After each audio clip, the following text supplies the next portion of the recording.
Hello, my name is Brianna. I live in Santa Teresa, and we have had our mini splits for about 2 weeks now. I just wanted to tell you a little bit about how happy I am with them. Every room in our house has custom temperatures, so the kids and I can be comfortable during the day, and my husband works from home, so he can have his office nice and fresh. It's been really nice because the kids' room at night doesn't get cold. We don't have to worry about waking up and checking, are they cold, are they warm? They've been sleeping comfortably for the first time in a while. And the other day I was looking through our window, and with the sun rays coming through the window, normally you see a lot of dust and it looks like just like this giant beam.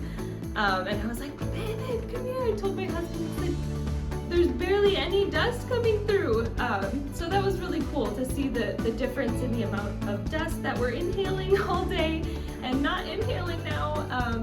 And so we've just been very comfortable. We feel like the air is cleaner. Even the air conditioning we've already tested out, yes, in the middle of winter.